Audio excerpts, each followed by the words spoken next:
بسم الله الرحمن الرحيم. ويل للمطففين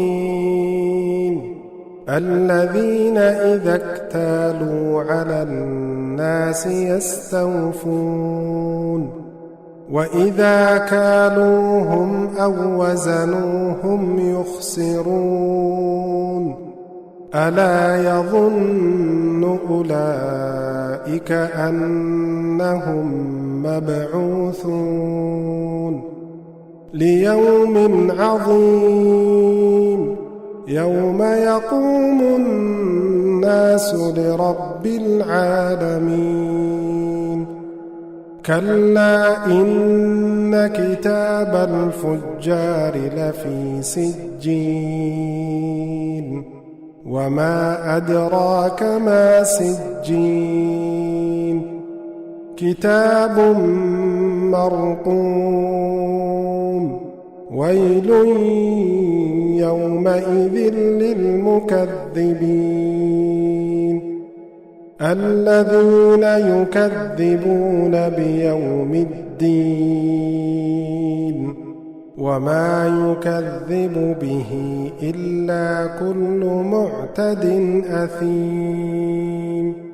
إذا تتلى عليه آياتنا قال أساطير الأولين كلا بل ران على قلوبهم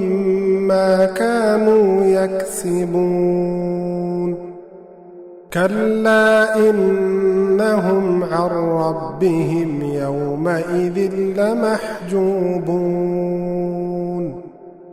ثم إنهم لصالو الجحيم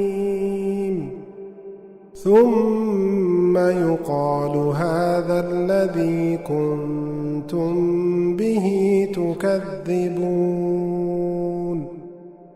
كلا إن كتاب الأبرار لفي عليين وما أدراك ما عليون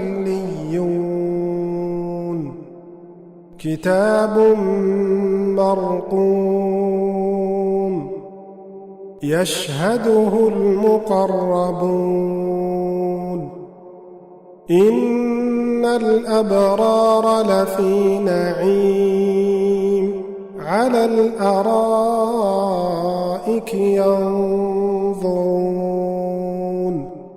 تعرف في وجوههم نضرة النعيم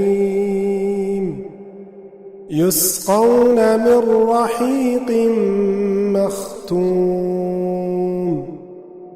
ختامه مسك وفي ذلك فليتنافس المتنافسون ومزاجه من تسنيم عينا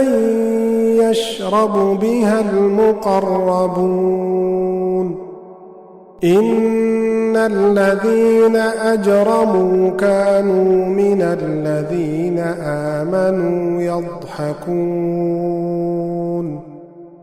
وإذا مروا بهم يتغامزون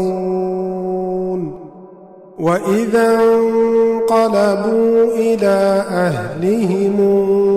انقلبوا فكهين وإذا رأوهم قالوا إن هؤلاء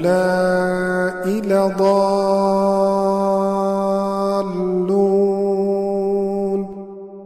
وما أرسلوا عليهم حافظين فاليوم الذين آمنوا من الكفار يضحكون على الأرائك ينظرون هل ثوب الكفار ما كانوا يفعلون